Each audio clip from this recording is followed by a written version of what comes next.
Madam civil services ఎగ్జామ్కి ఇంకా 10 డేసే టైం ఉంది. ఇలాంటి టైంలో క్యాండిడేట్ స్ట్రెస్ని ఎలా ఎదుర్కోవాలి, ఇంకా ఏ విధంగా ప్రిపరేషన్ ముందుకెళ్ళాలి మ్యామ్? ప్రిలిమ్స్ ఎగ్జామ్కి ఇంకా 12 డేసే టైం ఉంది కాబట్టి ఈ 12 days maximum test papers practice చేయాలి. ముఖ్యంగా రోజుకి కనీసం 200 క్వశ్చన్స్ ప్రాక్టీస్ చేయాలి. ఈ లాస్ట్ 10 డేస్ క్వశ్చన్స్ ప్రాక్టీస్ చేయడం వల్ల ఎక్యురసీ పెరిగే అవకాశం ఉంది. అంతేకాకుండా ఎక్కడ ఎక్కువ మిస్టేక్స్ చేస్తున్నామో తెలిసి ఆ క్వశ్చన్స్ని అవాయిడ్ చేసే అవకాశం కూడా ఉంటుంది అన్నమాట. చాలామంది ఒక 30-40 క్వశ్చన్స్ ఎక్యురేట్గా పెడతారు, తర్వాత నెగిటివ్ మార్కింగ్ ఎక్కువ మిస్ అవుతారనమాట. నెగిటివ్ మార్కింగ్ ఎక్కువ పోయేవాళ్ళు నెగిటివ్ మార్క్స్ కట్ చేసుకోవడానికి ట్రై చేసుకోవాలి, తగ్గించుకోవడానికి. సో ఈ 10 డేస్ ఒక 3-4 అవర్స్ కాన్సెప్ట్స్ చదివితే 5-6 అవర్స్ ప్రాక్టీస్ చేయాలి పేపర్స్. ఆ తర్వాత ఈ 10 డేస్ కూడా చాలా టెన్షన్ ఎక్కువ ఉంటుంది. ఎందుకంటే బేసిక్ కాన్సెప్ట్స్ రివిజన్ చేయాలా, క్లాస్ నోట్స్లని రివిజన్ చేయాలా, ఎన్సీఆర్టీ బుక్స్ రివిజన్ చేయాలా. రివిజన్ చేస్తున్నప్పుడేమో కాంప్లిసెన్సీ వస్తుంది అనమాట. ఇవన్నీ ఆల్రెడీ వచ్చు, లేదా ఇవన్నీ ఎంత రివిజన్ చేస్తామని చెప్పి ఆ కన్ఫ్యూజన్లో చాలామంది టైం వేస్ట్ అవుతారు. ఏదైతే లాస్ట్ 1 ఇయర్ నుంచి ఇంపార్టెంట్ న్యూస్ ఉన్నాయో దాని రిలేటెడ్ టాపిక్స్ ఎక్కువ చూసుకుని రోజుకి 200 క్వశ్చన్స్ నీట్గా ప్రాక్టీస్ చేసుకుని, ప్రాక్టీస్లో ఏదైతే కరెక్ట్ అయినా తప్పైనా సరే ఎందుకు గెస్ వర్క్లో కరెక్ట్ అయిందా, అక్యురేట్గా కరెక్ట్ అయిందా, లేకపోతే తప్పైతే ఎందుకు తప్పైంది, సో ఆ మోడల్లో క్వశ్చన్స్ ప్రాక్టీస్ చేస్తే మాత్రం ఈజీగా సక్సెస్ అయ్యే అవకాశం ఉంటుంది. అదేవిధంగా పేపర్ టఫ్నెస్ని బట్టి కట్ ఆఫ్ అనేది డిసైడ్ అవుతుంది అనమాట. So last year 98 cut off ఉందని చెప్పి ఇయర్ కూడా 98 కట్ ఆఫ్ ఉండాలని ఏం లేదు. ఒక్కొక్కసారి పేపర్ ఈజీగా ఉందనుకోండి 110 దాకా కూడా కట్ ఆఫ్ వెళ్ళొచ్చు.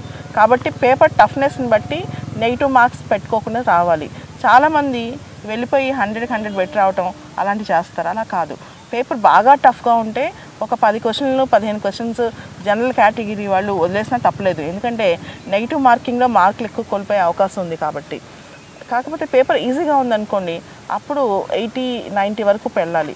పేపర్ టఫ్గా ఉందనుకోండి అక్యురేట్గా 50-60 పెట్టి నెగిటివ్ మార్క్స్ తగ్గించుకోవడం మంచిదన్నమాట. బేస్డ్ ఆన్ పేపర్ ఈ రోజున ఎన్ని పెట్టి రావాలి జనరల్ కేటగిరీ వాళ్ళు లేదా ఓబీసీ కేటగిరీ వాళ్ళు, ప్రిలిమ్స్లో ఎన్ని పెట్టాలి, ఎన్ని ఆప్షన్స్ చేయాలి అని చెప్పేది ఈరోజు చెప్పలేము. పేపర్ టఫ్నెస్ని బట్టి వాళ్ళు అక్కడ ఇన్స్టెంట్గా డిసైడ్ చేసుకోవాలి. ఆ ఇన్స్టెంట్ డెసిషన్ కరెక్ట్గా ఎప్పుడవుతుందంటే ఇప్పటి నుంచి నెక్స్ట్ 12 డేస్ రోజుకి మినిమం 200 క్వశ్చన్స్ కంటిన్యూస్గా ప్రాక్టీస్ చేస్తే ఇన్స్టెంట్ డెసిషన్ వస్తుంది. తర్వాత మనం బేసిక్స్ ఉంటాయి కదా టెక్స్ట్ బుక్స్, ఈ టెక్స్ట్ బుక్స్ చదివేటప్పుడు ఈ రోజున కూర్చుని నాకు జాగ్రఫీ అవ్వలేదు లేదా హిస్టరీ అవ్వలేదు, ఒక వారం రోజులు చదువుతాం టెక్స్ట్ బుక్స్ అంటే ఇప్పుడు టెక్స్ట్ బుక్స్ చదివే టైం అయితే కాదు. ఈ 10 డేస్లోనే ప్రిపేర్ అవుతున్నప్పుడు మనకి ఈ యాక్యురేట్గా క్వశ్చన్స్ పెట్టడం అనేది తెలియని క్వశ్చన్స్ని కూడా 50-50 తెలిసిన క్వశ్చన్స్ని ఎలా అటెంప్ట్ చేయాలి మ్యామ్? ఇప్పుడు ఈ క్వశ్చన్ తెలుసు అని మనకు అనిపిస్తుంది, అటెంప్ట్ చేయకుండా కూడా ఉండలేము, అలాంటి క్వశ్చన్స్ ఉంటాయి, వాటిని ఎలా ఆన్సర్ చేయాలి? జనరల్గా చాలా క్వశ్చన్స్కి డైరెక్ట్ ఆన్సర్స్ మనకు తెలియవు. ఎందుకంటే ప్రిలిమ్స్ క్వశ్చన్స్ కూడా అనలిటికల్ క్వశ్చన్స్ అవుతున్నాయి అన్నమాట. సో అప్ టు 50-50 వరకు చాయిస్ చేసుకోవచ్చు. చాలాసార్లు స్టూడెంట్స్ ఏం చేస్తారంటే ఎగ్జామ్ మొత్తం అయిపోయిన తర్వాత ఉదాహరణకి 100 క్వశ్చన్స్లో ఒక స్టూడెంట్ 75 పెట్టేశాడు, తర్వాత 15 నిమిషాలు టైం ఉందనుకోండి ఎండింగ్లో, మిగతా 10-15 కవర్ చేయడానికి ట్రై చేస్తారు. చాలామందికి ఒక్కోసారి అవి తప్పులు అవుతాయి అన్నమాట. సో ఎప్పుడైతే మనకి ఫస్ట్ మైండ్లో ఏదైతే స్ట్రైక్ అవుతుందో చాలాసార్లు అది కరెక్ట్ అవుతుంది. కానీ రెండోసారి మనం ఏం చేస్తామంటే డౌట్ఫుల్ క్వశ్చన్స్ ఆపేసి చివరిలో టకటకా చేయడానికి ట్రై చేస్తాం. ఇలాంటి క్వశ్చన్స్లోనే మనం ఎక్కువ ఫెయిల్ అయ్యే అవకాశం ఉంది. వీటిలో చాలా జాగ్రత్తగా ఉండాలి. అంటే ఈ 12 డేస్ ఎంతవరకు మనం చాయిస్లో అక్యురసీ ఉంది, 50-50 వరకు ఛాన్స్ తీసుకోవచ్చు. మరీ ర్యాండమ్గా అంటే 4 ఆన్సర్స్ తెలియకుండా ఏదో ఒకటి రాయేసి వద్దాము, ఏదో ఒకటి పెట్టేసి వద్దామని మాత్రం చేయకూడదు. అట్లీస్ట్ ఫుల్ ఆన్సర్ అన్నా తెలియాలి, లేదా 50-50 వరకు ఛాన్స్ తీసుకోవచ్చు. 3-4 తెలియకుండా అసలు ర్యాండమ్గా ప్రిలిమ్స్ అటెంప్ట్ చేస్తే పాస్ అయ్యే అవకాశం తక్కువ, ఫెయిల్ అయ్యే అవకాశం ఎక్కువ ఉంటుంది. మేడం ఖచ్చితంగా ప్రిపేర్ అవ్వాల్సిన సబ్జెక్ట్స్ ఏంటి లాస్ట్ 10 డేస్లో? లాస్ట్ 10 డేస్లో ఇప్పుడు IUCN రెడ్ డేటా లిస్ట్ అది బాగా చూసుకోవాలి. తర్వాత లాస్ట్ 1 ఇయర్ నుంచి ఉన్న important current affairs, science and టెక్నాలజీలో శాటిలైట్ లాంచెస్ కానీ, నాసా వాళ్ళ న్యూ శాటిలైట్స్ కానీ, న్యూ టెలిస్కోప్స్ కానీ, ఉదాహరణకి జేమ్స్ వెబ్ రాబోతుంది. అదేవిధంగా ఇంటర్నేషనల్ గ్రూప్స్, ఈ మధ్య న్యూస్లో ఉన్న ఇంటర్నేషనల్ ఆర్గనైజేషన్స్ ఎక్కువ చూసుకోవాలి. అలానే లాస్ట్ మినిట్లో government policies, government schemes, last 1.5 year నుంచి వచ్చిన గవర్నమెంట్ స్కీమ్స్ అండ్ పాలసీస్ చాలా ఎక్కువ క్వశ్చన్స్ వచ్చే అవకాశం ఉంది. అదేవిధంగా పబ్లిక్ పాలసీ మేకింగ్, తర్వాత ఈ మధ్య న్యూస్లో ఉన్న polity issues, economy issues. For example ఎకానమీలో ఇన్సాల్వెన్సీ, బ్యాంక్రప్సీ కోడ్ అని చెప్పి, బినామీ ట్రాన్సాక్షన్స్ యాక్ట్ అని చెప్పి, రీక్యాపిటలైజేషన్ ఆఫ్ బ్యాంక్స్ అని చెప్పి, లేదా 1 year నుంచి ఎకానమీలో వస్తున్న కొత్త టర్మ్స్, ఈ టర్మినాలజీ అన్ని చూసుకోవాలి.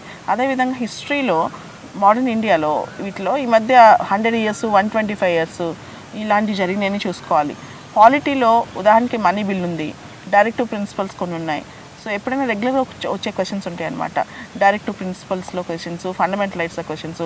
ఈ లాస్ట్ 1 yearలో ఇంపార్టెంట్ కేసెస్ వచ్చాయి పాలిటీలో, చాలా సుప్రీంకోర్టు జడ్జిమెంట్స్ వచ్చాయి. ఇవి ఒకసారి చూసుకోవాలి, ఏ కేసులో ఏ జడ్జిమెంట్ వచ్చింది.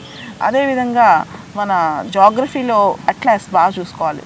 అట్లాస్లో కూడా ఏ స్ట్రైట్, ఏ నది, like countries, territories, boundaries. Middle ఈస్ట్లో చాలా క్రైసిస్ ఉంది కాబట్టి middle east countries, what bordering countries, famous cities, ఈ మధ్య న్యూస్లో ఉన్న సిటీస్, టౌన్స్, ఎక్కడైనా టెర్రర్ అటాక్స్ జరిగితే ఆ సిటీస్, టౌన్స్. లాస్ట్ 10 days ఎక్కువ రివిజన్ మీద ఫోకస్ పెట్టాలి. కొత్త సబ్జెక్ట్ చదవకుండా ఎక్కువ రివిజన్ చేసుకోవాలి. చాలామంది లాస్ట్ 10 daysలో అవ్వలేదని చెప్పి కొత్త సబ్జెక్టు, కొత్త బుక్ ఓపెన్ చేస్తారు. దానివల్ల కన్ఫ్యూజన్ పెరగటమే కానీ సబ్జెక్ట్ అనేది బ్రెయిన్లోకి వెళ్ళదు. ఉన్న సబ్జెక్ట్ని, ఆల్రెడీ ప్రిపేర్ అయిన సబ్జెక్ట్ని ఎక్కువ చదువుకోవాలి లాస్ట్ 10 days. మేడం, సివిల్ సర్వీసెస్లో 2 papers ఉంటాయి. Paper 1 general studies and paper 2 CSAT. CSATలో మేము అథమెటిక్లో అంత స్ట్రాంగ్ కాదు అనుకున్న వాళ్ళు ఈ 10 daysలో ఏం చేస్తే బెటర్? చాలా మంది డౌట్ ఇది. నేను BA చదివాను, నేను BA చదివి కూడా నేను కూడా CSATలో పాస్ అయ్యాను. నాకు అథమెటిక్స్ అంత బాగా రావు. సో ఎవరైతే నాన్ మ్యాథ్స్ స్టూడెంట్స్ ఉంటారో వాళ్ళు కాంప్రిహెన్షన్స్ మీద ఎక్కువ దృష్టి పెట్టాలి, లాజికల్ రీజనింగ్ మీద ఎక్కువ దృష్టి పెట్టాలి. ప్యూర్ మ్యాథమెటిక్స్ మీద, సమ్స్ మీద ఎక్కువ దృష్టి పెడితే ఏమవుతుందంటే టైం ఎక్కువ వేస్ట్ అయిపోయి ఎగ్జామ్లో టైం ఎక్కువ కన్జ్యూమ్ అయ్యే అవకాశం ఉంది. ముఖ్యంగా CSAT పేపర్ రెగ్యులర్గా లెందీగా వస్తుంది. అంటే మనకున్న 2 hours టైంలో CSAT అనేది పూర్తిగా నాన్ మ్యాథ్స్ స్టూడెంట్స్ చేయటం కష్టం. కాబట్టి CSAT క్వాలిఫైయింగే మాత్రమే, కాబట్టి CSAT ఓన్లీ క్వాలిఫైయింగ్. కాబట్టి మనం ఎంతవరకు అయితే అక్యురేట్గా చేయగలమో దాని వరకు సేఫ్ జోన్లో గేమ్ ప్లే చేయడం బెటర్. కానీ అన్ని మ్యాథ్స్ ప్రాబ్లమ్స్ ఫస్ట్ సాల్వ్ చేసుకుంటూ మ్యాథ్స్ ప్రాబ్లమ్స్ అయిపోయిన తర్వాత మిగతా చేయాలనుకుంటే నాన్ మ్యాథ్స్ స్టూడెంట్స్ ఒక్కోసారి ఇబ్బంది పడే అవకాశం ఉంది. కాబట్టి జనరల్ కాంప్రిహెన్షన్స్, ఇంగ్లీష్ కాంప్రిహెన్షన్స్, తర్వాత లాజికల్ రీజనింగ్, వీటి మీద దృష్టి పెట్టి ప్యూర్ మ్యాథమెటికల్ సమ్స్ కొన్ని పక్కన పెట్టి లాస్ట్లో టైం ఉంటే సాల్వ్ చేయొచ్చు. అందులో తెలియకుండా రిస్క్ తీసుకోవద్దు, ఫార్ములాస్ తెలియకుండా. ఎందుకంటే CSATలో నెగిటివ్ మార్కింగ్ వల్ల CSAT ఫెయిల్ అయ్యే అవకాశం ఉంది. కాబట్టి CSATలో మనకి ఎంతవరకు అయితే వస్తుందో సబ్జెక్టు అంతవరకు ఎక్యురేట్గా చదువుకుని వెళ్తే సరిపోతుంది. ఈ లాస్ట్ 10 days రోజు మార్చి రోజు 2011 నుంచి 2018 వరకు ఉన్న CSAT పేపర్స్ని తీసుకుని ప్రాక్టీస్ చేసి వెళ్ళిపోతే సరిపోతుంది. ఎవ్రీ ఆల్టర్నేటివ్గా CSAT పేపర్ ప్రాక్టీస్ చేయాలి. ఈ 10 daysలో GS మీద భయపడి జనరల్ స్టడీస్ ఎక్కువ చదివి CSAT వదిలేస్తే CSAT పేపర్స్ మిస్ అయిపోయి ఫైనల్గా 2 hours భయపడి, కంగారు పడి CSAT ఫెయిల్ అయ్యే అవకాశం ఉంటుంది. ఇంకా ఇంగ్లీష్తో కొంచెం మాకు ఇబ్బంది ఉంది అనుకునే స్టూడెంట్స్ ఏం చేయాలి మ్యామ్? ఇంగ్లీష్తో ఇబ్బంది ఉంటున్న స్టూడెంట్స్ జనరల్ కాంప్రిహెన్షన్స్, ఈ మధ్య ఇంగ్లీష్ కాంప్రిహెన్షన్స్ కన్నా జనరల్ కాంప్రిహెన్షన్స్ టఫ్ ఉన్నాయి. ఈ 1 week రోజుకు ఒక పేపర్, ఎవరైతే CSAT మీద బాగా ఇబ్బంది ఉన్నారో వాళ్ళు రోజుకి 2 గంటలు 3 గంటలు టైం పెట్టి ఈ లాస్ట్ 1 week ఒక పేపర్ ఖచ్చితంగా చేస్తే చాలా వరకు CSAT ఫెయిల్ అవ్వరు. Thank you ma'am. Thank you Aishwarya.